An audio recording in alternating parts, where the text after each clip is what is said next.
Crimson Vow, Episode 4, The Wedding Crashers, by K. Arsenault Rivera. A spear of light shatters the windows of Voldarin Manor. Invitation wards crumble, scattering ash-like on the winds. Whoops. You know what? I'm just going to restart. That one was fucky. Ash-like. I was so confused by that line. Crimson Vow, Episode 4, The Wedding Crashers, by K. Arsenault Rivera. A spear of light shatters the windows of Voldarin Manor. Invitation wards crumble, scattering ash-like on the winds. The air in Stencia is bright and clear for the first time in what feels like months, as clear as the goals of the gathered hopefuls. Tonight, they break down the doors of this awful castle. Tonight, they fight tooth, nail, claw, and sword to take back the day. Arlen can't give the orders fast enough. The moment she sees the angelic plume of light, she shouts to the others, "Now!" They are already moving. Holiness gliding them like saints, swords raised and stallions rearing. Adeline is ahead of the pack, Chandra sitting behind her. Teferi hastens the footsteps of the surrounding foot soldiers as much as he can.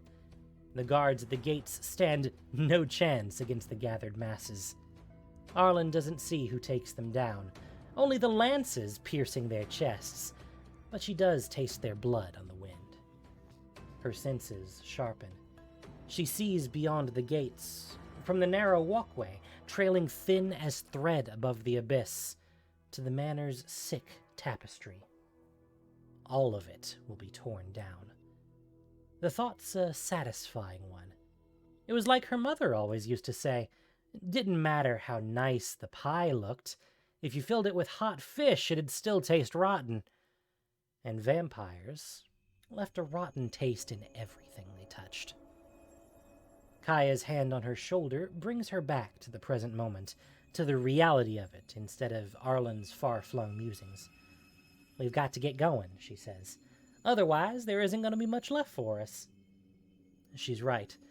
Arlen's learned that Kaya's right about a lot of things. After all of this is over, she hopes the two of them can get to know each other better. Kaya, out of all the other planeswalkers, understood the delicate balance of life and death that so characterized Innistrad. And understanding Innistrad meant understanding Arlen. Try to keep up, she says, smiling. Kaya rolls her eyes, but she doesn't back down. The two of them join in the crowd, cathars mounted and unmounted, priests bearing herons and priests bearing Abyssinian collars, and farmers who have lost their families. Onward across the bridge, toward that din of depravity, the rush of the living and the mortal. Onward the lances, onward the hammers and shields, torches and pitchforks, the holy tomes and blessed blades. And downward come the bats. Distant at first, easily mistaken for pieces of falling ash. But the sound soon drowns out that hope. Screeching pierces her sensitive ears. Arlen covers one and tucks the other against her shoulder to try and block out the cacophony. It's no use.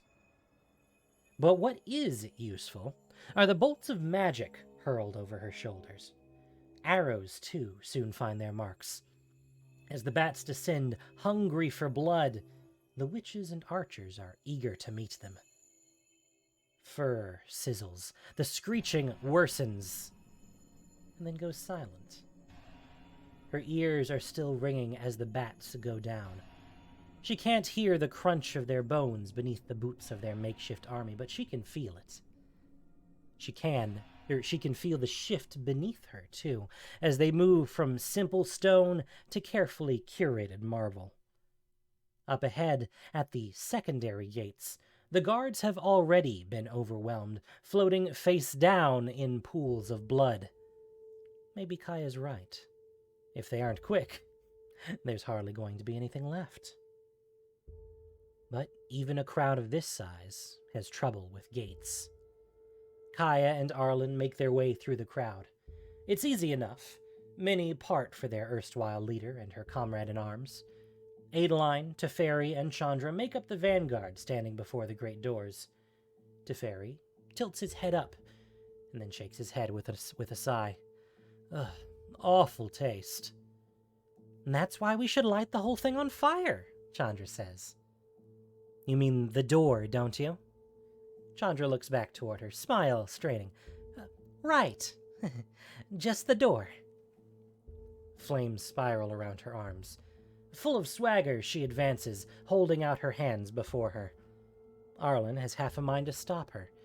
Fire's hard to deal with, after all, and while it's harmful to vampires, well, it's harmful to their group, too. Avacyn preserve her, she just can't be mad about it. There's something satisfying about imagining Olivia's smug face burn. Teferi taps his staff against the ground. As amused as he is by the sight, they don't have much time to waste.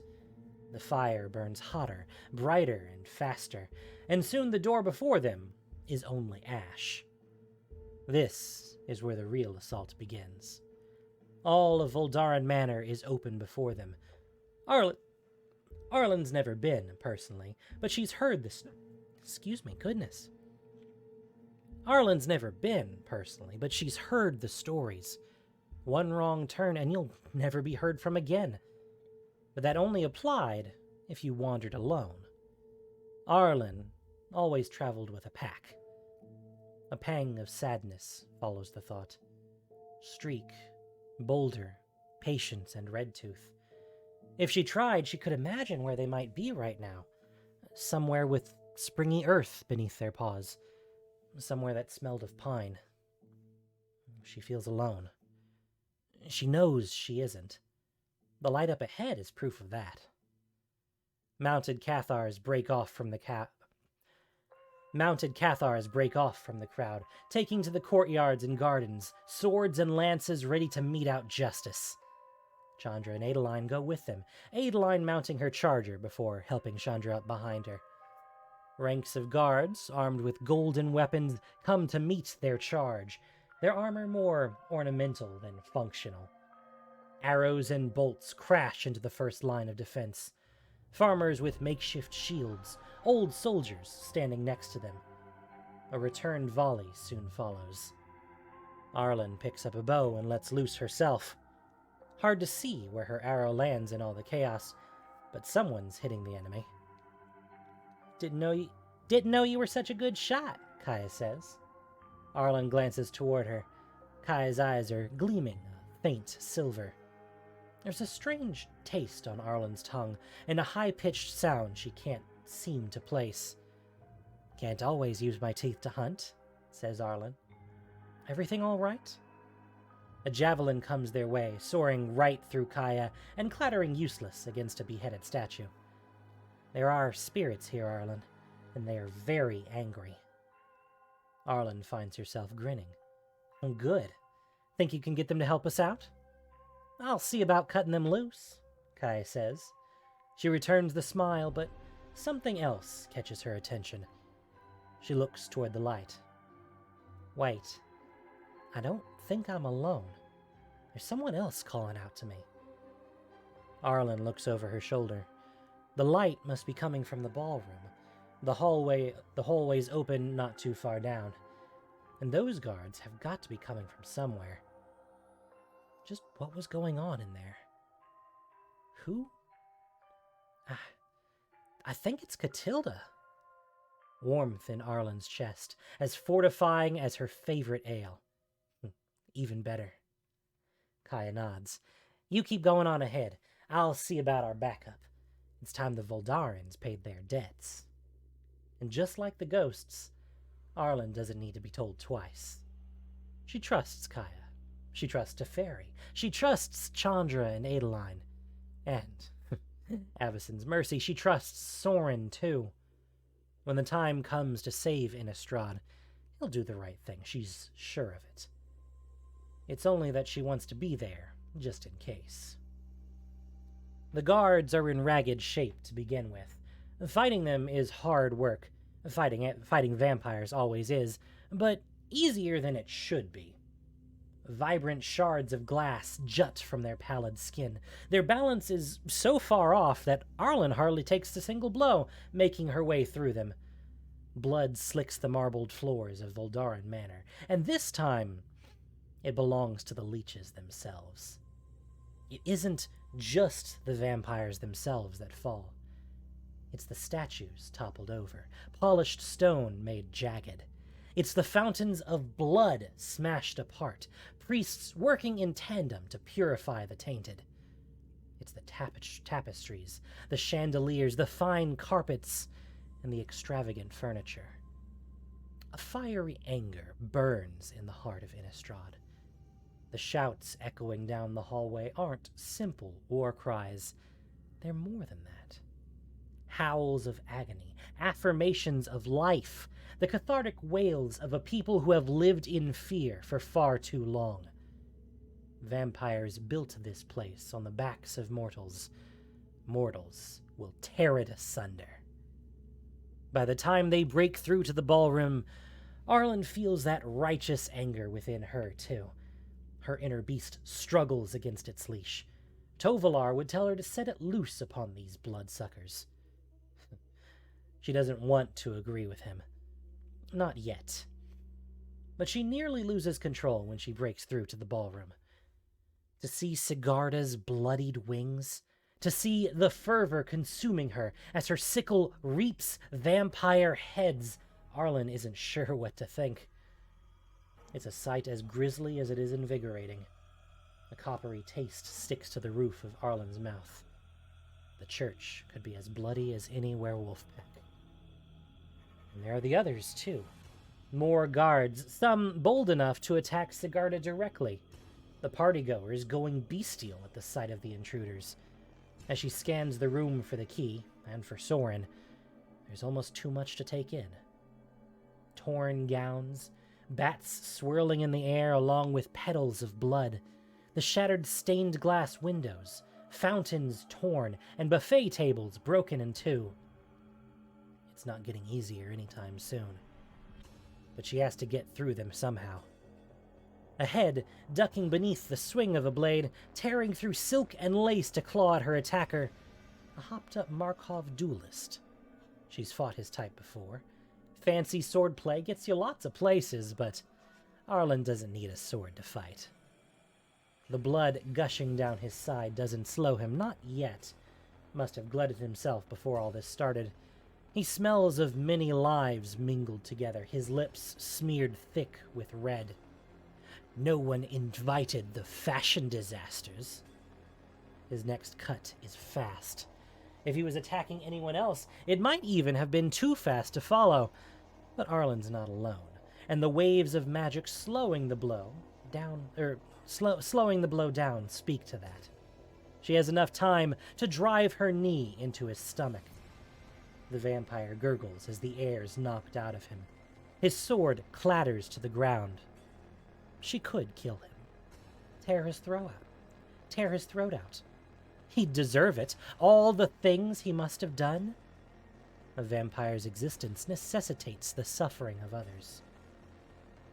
But that's what Tovalar would do. Arlen hefts him overhead and hurls him into a column. If he has any sense, he won't come after her again. She doesn't have time to see if he will. Through the melee again, trying her best to cast aside the memories of Harvesttide. This won't be the same. It can't be. The best way to stop all this is to find the key. But where is it? She sniffs at the air, hoping to get the scent, but there's too much magic to make any sense of it. Sigarda's, likely. It's coming off her in waves as she fights off the lion's share of guards. Arlen's eyes will have to serve instead. The second she spots Olivia, the cavalry arrives. Cathars break in through the windows, their war horses stained red. Bolts of magic shoot straight for the progenitor vampire as some of the priests follow. And when the priests see who's in the ballroom with them, a chorus of cheers rises. Olivia's not cheering. "You, all of you, you're ruining my wedding day!" she roars from atop the stairs. "Hand over the key," Arlen answers. 100 voices echo her. "The key! The key!" So many that the walls start to shake. The key, the key, the key, the key, the kill. Wait, those aren't just the army's voices. And the humming in the air, something's happening. All around them, the air itself coalesces into something else, something old.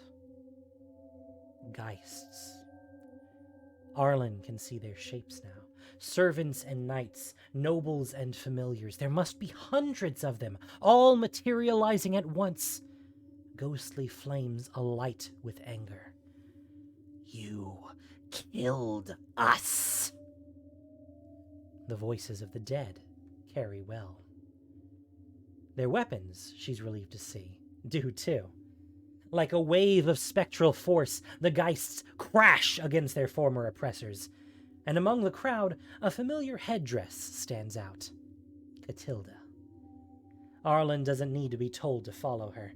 The path ahead glows a faint green like moss on full moon nights. Arlen charges up the steps. Olivia takes to the air, or tries to.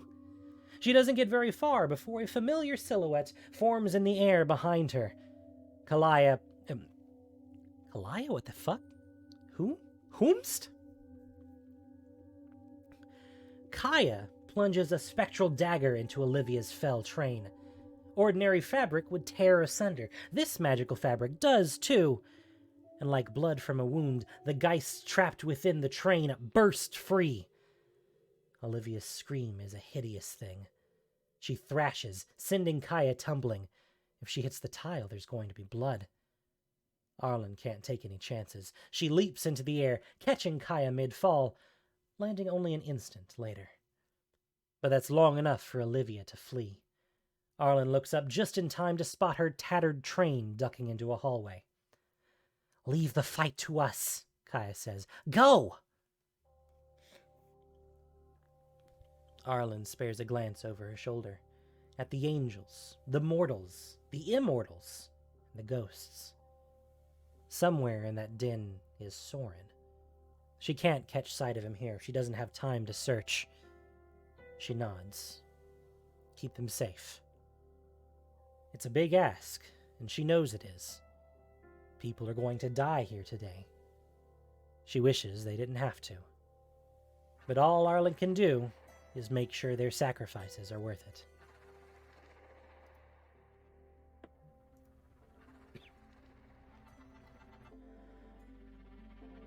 "It didn't have to be this way." The slow, careful voice echoes in the chamber. Over the bubbling and boiling of blood, it reigns supreme. Maybe that's because Sorin spent so much time listening to it already. Once, it told him stories. "You're right," he calls back. "Grandfather, you know this is foolish. She's only using you." His own voice sounds strange here. The plaque outside reads, Sanguitorium. A ridiculous name, but an accurate one. This must be where the Voldarans kept their stores for lean times. Not that there were ever lean times for the Voldarans. When Sigarda took to the sky, Edgar fled. He knew better than anyone in Angel's Wrath. Sorin followed. By then, Arlen and her group had already breached the door. They'd handle getting the key. But no one else could confront Edgar Markov. Now here they were, among the intricate vats of the Sanguitorium. Somewhere between these red columns, his grandfather was waiting for him, watching. "Is that the way you're seeing things?" Sorin flourished the blade in his hand. "Sophistry, grandfather? You're better than this!" He hears the blow coming a moment before it does. The shifting of Edgar's armor gives him away. Sorin sways to the right. Edgar swings a rack of bottles like a warhammer. They shatter the moment they hit the ground. There's nothing but contempt in Edgar's eyes when they meet Sorin's. Is this what the Markov line has come to? A deluded old man swinging furniture at his grandson? At least use a proper weapon, Sorin snaps. The slash he unleashes at Edgar is a messy, wild thing, and easily countered. Edgar catches Sorin's wrist, his fingers a vice. Pain shoots up Sorin's arms as the delicate bones of his forearm crack. What do you know of propriety, Sorin? It isn't as if you've ever bothered to be part of the family. Rather than wait for an answer, Edgar flings Sorin away. Sorin crashes into a vat. The wood cracks behind him. Blood spills out and onto his already sticky skin. Do you have any idea how much I've sacrificed for you? Edgar says. He's advancing, crooking a finger towards Sorin as if he's lecturing a child. How much we've all sacrificed for you?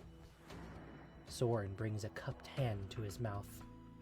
If he was going to be soaked in blood, he might as well make use of it. Better than listening to his grandfather's delusions. Olivia's control must have run deeper than he thought if Edgar's saying things like this. They might not have always gotten along, but Edgar's never been a fool. And yet, these can't all be Olivia's words. As if I've never made a sacrifice for your sake, Sorin answers. The sword's out of the question now. As he gets to his feet, he grabs the first thing his hands close around.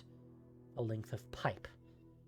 Pulling it from its housing takes barely any effort with such potent blood coursing through his veins. Even better, more blood sprays over him. Best to take advantage of this power. In a streak of speed, Sorin attacks. Edgar's armor groans and caves beneath the force of the blow. His ribs crack. And yet he doesn't move away. The pained wheeze that leaves him sounds almost amused. By all means, boy, tell me of your sacrifices, he says. What have you given for House Markov, for Innistrad? I created Avacyn. Edgar's choking hand stymies any response. There are alchemical fires behind those eyes, disgust in his sneering lip. Your little toy soldier? Yes, I'm aware. For the past 1,000 years you've spoken of little else. Even that was an idea you derived from my research. I wonder if you've ever had an original idea. For that matter, I wonder if any of your ideas have ever worked out for you. As if he knows. As if he could ever possibly know the depth of Sorin's struggles. Edgar lifts him up, one hand sufficient for the job. It's a mistake. Sorin swings the iron bar at Edgar's head. Red weeps from his grandfather's now cracked skull. The old man drops his quarry and recoils in pain. Something wells up inside Sorin. There are other planes. Other plans. Again and again and again these words, a chorus echoing in his skull, a chant to summon a dark god, and yes, what it brings is dark indeed. Like the cry of an untethered beast, his scream as he swings again and again, his grandfather backing up further and further. Iron shatters glass. Waterfalls of blood spill onto the floor. Blood that once ran in living veins. Blood that once longed for more. Blood that now longs to die.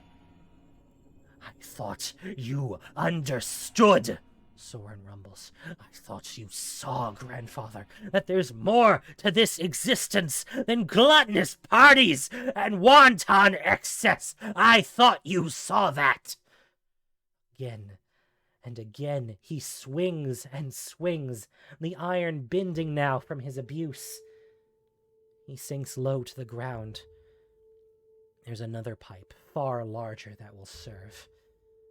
But the moment he reaches for it, Edgar lunges forward. His grandfather grabs him by the hair and by the waist, a farmer lifting an errant sheep. "You are a child! You have always been a child!" he intones. "It's truly a shame. Millennia ago, I gave you a gift. Now I have to live out the rest of my days knowing you squandered it." "I never asked for that," Sorin begins. "My dear boy, that is what makes it a gift." Edgar swings him face first into a vat. Blood rushes up his nostrils, blood and splintered wood. Memory subsumes reality. He is a young man, called into his family's gathering hall. His grandfather sits at the head of the table. Lashed to the ceiling is an angel, her blood dripping into a wine glass. Everyone is there. His aunts, his uncles, his parents. All of them lay their hands upon him and tell him this,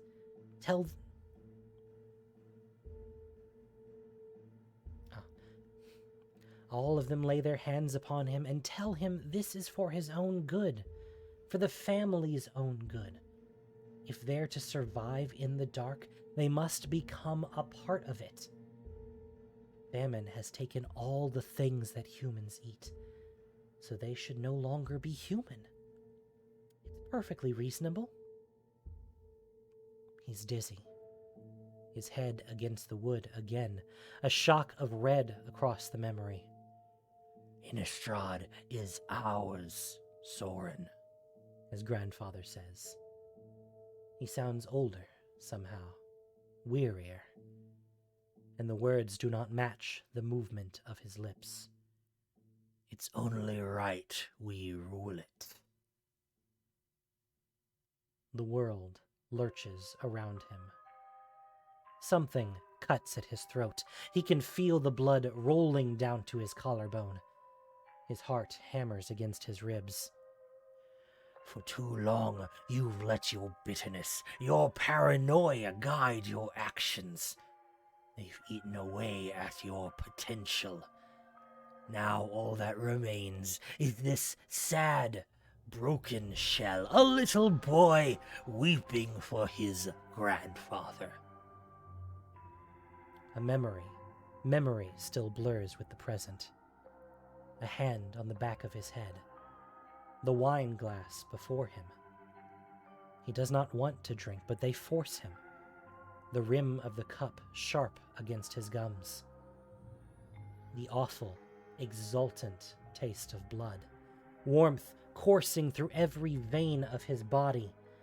A filthy feeling from which he'll never be free, but one which will, in time, become part of him. In time, he will act as if he wanted this. In time, he will act as if this was always part of the plan. In time, it will be insulting to him to be confused for a human, for a mortal. "Drink and be eternal." He fell on that day. They all did. Some might say the spark igniting within him was a saving grace. He felt otherwise. Sorin's never been a believer in grace, in religion, having manufactured one himself. It disabused him of any romantic notions. But he knows that it is true all the same. That day, they fell. So it is strange, then, that he feels as if he is falling now. But when he opens his eyes, it all makes perfect sense. His grandfather stands on the lip of a great pit, looking down on him with disgust. And Sorin Markov continues to fall.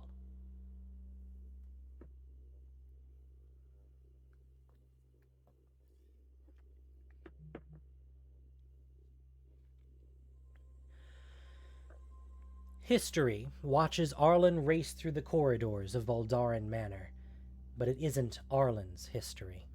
There are no traces of Avabruck here, no rough wrought iron, no Abyssinian symbols, no neighbors with stories older than the trees. Here there are golden chandeliers. Here there is only the Voldarin's crest. Here everything is older than the trees, even the people. And those people are watching her as she chases after Olivia. There are the partygoers, and those too drunk on blood to know where they've gone. She shoves them aside as easily as parting wheat. There are the guards, who put up more of a fight. Arlen doesn't indulge them. Their swings and arrows come one after the other, and one after the other she weaves between them, shouldering them when she's close enough. Even vampires fall when they lose their balance. She doesn't need them down forever, just long enough to get past. The geists behind her will finish the job. And there are other eyes, too.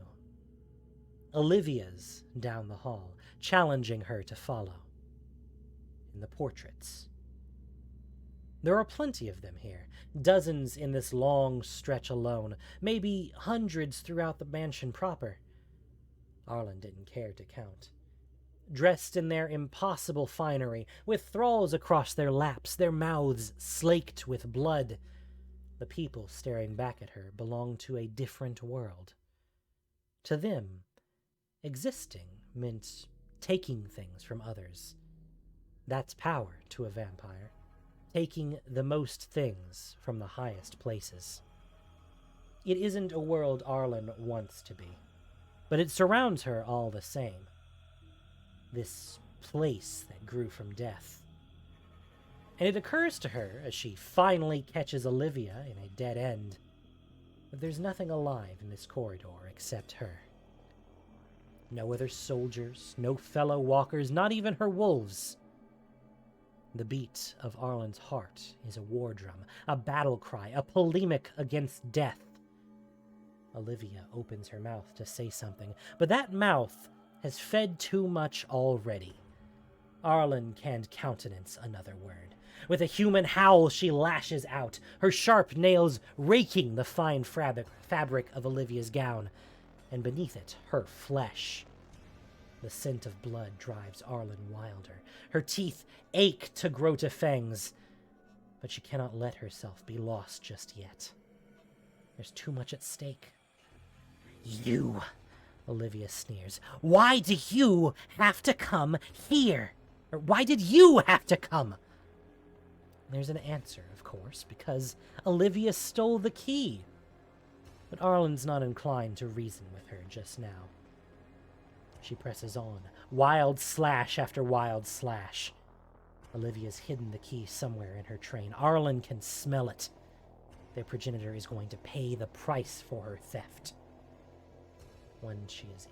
One she isn't inclined to pay, it seems. Only reasonable. Vampires don't pay for much out of pocket. In her single-sidedness, Arlen hadn't accounted for the unnatural architecture of the corridors. Somehow, they've turned into an entirely new one from a dead end. Worse, there are suits of armor here, and weapons. Like the gilt sword encrusted with gems that Olivia picks up. Arlen can't pull back her swipe in time, and Olivia's all too eager to meet her. Steel bites into Arlen's fingers. It hurts less than she expected, the thrill of the fight dulling all but the most important sensations. Still, the sight of her own bones peeking out at her is enough to slow her down. Give us the key, Arlen says. Us? Olivia says.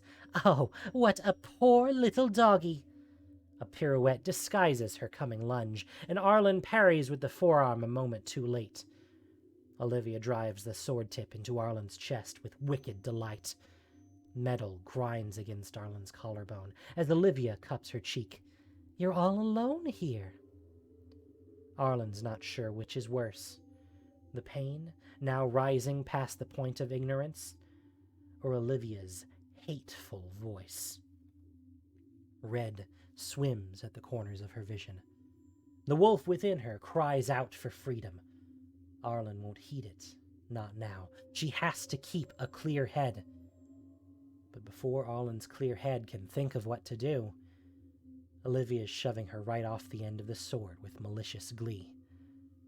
Arlen kneels, her wound weeping onto the carpet. The painted vampires watch with unchanging amusement as Olivia, their progenitor, cackles. I admit, none of this makes sense to me. Wolves aren't known for thinking things through, but even still, you're pack animals, aren't you? Olivia says. And then she tuts. Well, most of you are. Another flourish. Arlen braces herself. Sure enough, mid-movement, Olivia's shooting toward her like a crossbow bolt. This time Arlen ducks, lowering her shoulder and pushing back. It's enough to throw Olivia off balance, but only barely. Arlen tries to grab her, but Olivia's claws find a home in Arlen's gut. Breathing starts to get harder. It's for the best, you know, Olivia says. Even for your kind. Humans are fun little toys, but when has one ever understood you? Arlen wraps a hand around Olivia's wrist. Blood wells up at the back of her throat. She spits it all over Olivia's gown. Maybe you should try understanding them. Olivia's full-face scowl is almost worth all the pain. Disgusted, she pushes Arlen away again. I don't make friends with my food, she says. Now, come on. If you're going to make this brave little stand of yours, do it properly. You know what you are, don't you? Arlen Cord, daughter of a blacksmith and a baker. Hard to think. Hard to think. You know why you're here? To get the key. To bring daylight back to Innistrad. To get revenge for the Harvest-Tide massacre. Olivia dabs a finger on the edge of her blade. She licks it clean, then frowns. Certainly you taste awful.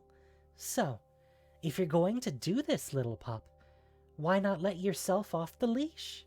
You're never going to win in that shape. She's right. Arlen hates it, but she is. And maybe that's the last touch of anger she needs to send her over the edge. Senses sharpen. Strength returns to her as she grows. Strength enough to keep fighting, at least for now. Her human mind is falling away, falling into the forest. She smells pine, tastes blood. Like the cry of a lost hunter, her last conscious thought, this isn't the way we solve our problems. There's no one in the woods to hear it. Only the Moonsilver Key. Only Olivia, only the faces staring back at her remain. Pure instinct drives her. She pounces. Olivia twirls away. A flash of gold, the sword's coming again. Arlen catches it, bare-handed, and flings it aside. With the other, she hurls Olivia through a statue of herself. Ahead. The key's somewhere on her. Get it back. End this. But there are the faces, too. These terrible faces. Arlen isn't sure what drives her to do it. Animal rage, perhaps? Or an all-too-human rage that only the beast can unleash.